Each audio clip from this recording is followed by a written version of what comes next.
Tout comprendre à l'intelligence artificielle. Faut-il en avoir peur ou au contraire l'accompagner? Avec vous, Philippe Aghion, bonjour. Bonjour, Merci Pauline. d'être dans ce studio ce matin parce que vous êtes non seulement économiste, mais vous êtes aussi le président de la commission sur l'intelligence artificielle qui a rendu son rapport à Emmanuel Macron. Le président a rencontré tous les patrons du secteur de l'intelligence artificielle hier. Il se montre assez optimiste sur l'effet de l'intelligence artificielle sur notre économie. Est-ce qu'il a raison d'être optimiste? Est-ce qu'on peut l'être? Écoutez, il y a des bonnes raisons. Donc, dans le rapport, donc vous avez la version livre du rapport, et moi, j'ai la version. Et là, j'ai la version chez Odile Jacob. Pour la France. Voilà, publiée par Odile Jacob. En fait, si vous voulez, dans le rapport, il y a toute une partie sur l'impact économique.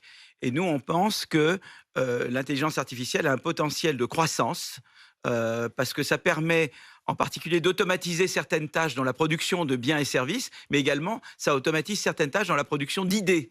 Et les idées, c'est l'innovation. Et donc, l'IA, l'intelligence artificielle, permet vraiment d'augmenter la croissance. Voilà, elle a un potentiel de croissance. Ça veut dire que c'est une forme de révolution industrielle, Absolument, c'est une nouvelle révolution industrielle. Quand on a inventé la vapeur, le moteur... Voilà. Mais peut-être encore plus qu'avant, parce qu'on peut améliorer l'efficacité de la recherche, quoi. On peut aider les chercheurs à être encore beaucoup plus productifs, à produire beaucoup plus d'idées nouvelles. Alors, j'imagine qu'il y a quand même une partie des métiers qui vont au minimum devoir s'adapter, peut-être même disparaître. Peut-être pour le mieux, peut-être pour que d'autres puissent ensuite émerger. Mais au moment où on se parle, il va y avoir de la casse. Alors nous, d'abord, ce qu'on montre quand même de manière intéressante, c'est que sur une étude, sur un échantillon de 9000 entreprises françaises, on montre que les entreprises françaises qui adoptent l'IA créent plus d'emplois globalement que les entreprises similaires qui ne l'adoptent pas. Donc on a intérêt à l'adopter. Donc globalement, c'est créateur d'emplois. Pourquoi? Parce que l'IA vous rend plus productif. Et donc, quand vous êtes plus productif, vous êtes plus compétitif. Donc, vous augmentez votre marché mondial et donc la demande pour votre produit et donc l'emploi. Mais ça n'affecte pas tous les emplois uniformément. Alors, c'est ce que j'allais vous dire. Il y a des emplois qui vont être menacés. Ça, c'est une perspective. Mais ceux qui nous écoutent, qui sont, je sais pas moi, juristes, qui sont notaires, Est-ce qu'il y a des métiers qui sont dans des PME, Alors, chaque métier... Quels sont les métiers qui peuvent aujourd'hui être menacés? Chaque métier est un ensemble de tâches. Certaines tâches vont être automatisées, ce qui permettra de passer plus de temps sur les tâches créatives. Mais il y a des métiers où quasiment toutes les tâches vont être supprimées. Par exemple, doubleur de film, ça va pas être facile. Certains métiers de traduction vont être plus compliqués. Donc, il y aura certains métiers où des emplois seront carrément supprimés. Nous, on pense que ça correspond à peu près à 5% des emplois qui, eux, carrément, vont être menacés en tant que tels par l'IA. Et là, c'est la formation, c'est l'organisation du marché du travail, une vraie flexi-sécurité. Moi, j'aime le système danois de flexi-sécurité. Vous perdez votre emploi. C'est quoi le système danois? Le système danois, pendant 2 ans, vous avez 90% de votre salaire jusqu'à un certain niveau de salaire. On vous forme et on vous permet de rebondir sur un nouvel emploi. On vous propose 2 emplois dans votre qualification. Si vous en refusez plus que 2, eh bien, les allocations Mais vous êtes baissent. payé 90% pendant 2 ans. Jusqu'à un certain niveau de salaire, évidemment.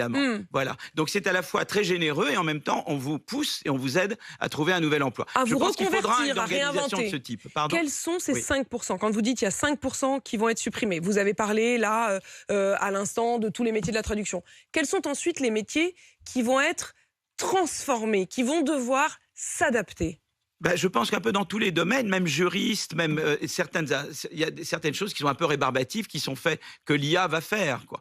Et l'IA vous permettra de consacrer plus de temps à des tâches non rébarbatives. Voilà. Même les managers, il y a un certain nombre de trucs de tâches administratives. Eh bien, l'IA vous permettra de gagner du temps sur ces tâches-là pour vous consacrer davantage à des tâches productives. Mais par exemple, il y a des métiers de clerc de bureau, par exemple, où là, beaucoup de tâches vont être remplacées. Et donc, il va falloir repenser le métier dans son ensemble. Les métiers manuels sont évidemment les moins touchés? Les métiers manuels ne sont pas particulièrement touchés, non. Est-ce que quand même graphiste, on a vu beaucoup d'images, Oui. est-ce que ça, non seulement c'est un métier qui pourrait disparaître, mais surtout, est-ce qu'il faut accompagner, y compris les plus jeunes, et puis pas seulement les plus jeunes d'ailleurs, parce que nous tous, on pourrait être tout simplement victimes d'une sorte de distorsion de la réalité. Est-ce qu'il faut accompagner, apprendre? Est-ce qu'on peut d'ailleurs s'exercer à être davantage vigilant? Oui, absolument. Je pense qu'en fait, il y a un effort de formation qui doit être fait.